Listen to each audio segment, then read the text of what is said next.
We talked about Uber. We talked about Lyft. But to every tripod, you need a third leg. Yes. And do we have it with InDrive? That's Again, the first one in the wild. First one in the wild. It's in Miami. Yeah, first one in the wild in Miami. Miami. And so we had some questions. Again, on the 15th, which is a Tuesday, not next week, but week after, we're going to have Adam Warner, head of U.S. operations of InDrive on Show Me the Money Club. We're going to hear it from the horse's mouth. However, I'm getting already information that I had questions like, do they provide, liability insurance like Uber does and Lyft does on period 2 and 3? I didn't know. Well, some driver sent me this from the InDrive app, his app. It says there are 3 situations, just like Uber and Lyft, any rideshare trip, when different insurance types are applicable. 1, when you do not use the InDrive app, your personal insurance will take over, which is just like anything else. You're on period 0. I guess their period 0, well, their period 1 is period 0 for us. But 2 and 3 say exactly what Uber coverage and Lyft coverage is. So 2 is basically with your app on looking for a request.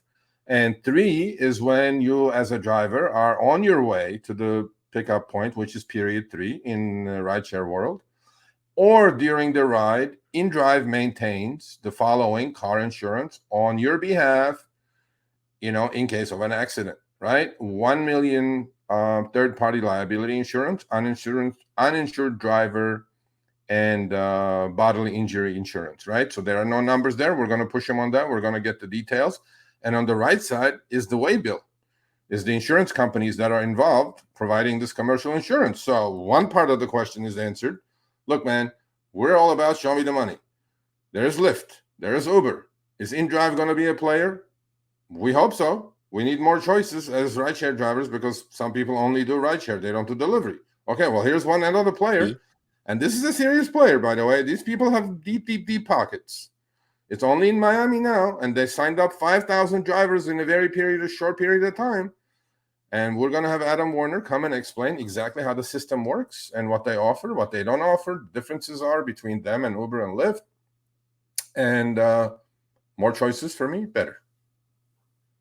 Yeah, I agree. Just because if you're open to more apps, you have more ability to make more money and less downtime. So I like it. I like having 3 players to the game. So hopefully we'll see somebody when it comes to some of these other rideshare apps that are out there that may be local or kind of, dragging through the mud or something. We hope that they're going to be pushing a little bit more, and then we could even have, greater chance at getting some of them. So I just like having more options. So we'll see. I agree. And here's something that I 100% disagree, right? Because that's the trade-off. And just you all know, your take rates are covering the Seattle drivers' wages. You have absolutely no data, no proof on that. You have no idea what you're talking about. Professor Killameiler, as we know, we disagree. This one, you're out of your league. You have absolutely no idea what you're talking about. We're not paying that. Yeah, 137 million passengers are not worried about 1 million Seattle drivers. So with that said, let's continue. No, and who's paying for it is the Seattle and the Washington passengers. Yeah, exactly. They're the ones who are paying for it. Yeah. I hear that quite a bit in the comments too. Oh, you guys accept all these 262 trips. That's why they keep throwing it. That is their rate, number 1. Or number 2, just because the rates are higher in Seattle doesn't mean you're going to lower your take rates in, Minneapolis now if they pass 140. So what does that mean? Does that mean they're going to lower the rates in Arkansas because Minneapolis rates are higher? No, doesn't work like that. They pass it on exactly whatever it is to the passenger. They use it, they use it. They don't, they don't. There you go. Yeah, exactly. So, anything more to say with InDrive? I like InDrive. I can't wait until the guy comes on.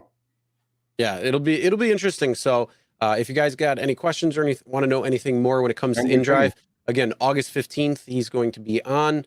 Again, he is the head of U.S. operations, Adam Warner, and that will be August 15th. Yeah, again, next week is August 8th. That is with the Seattle and Washington people. And then the week after that is Adam coming on.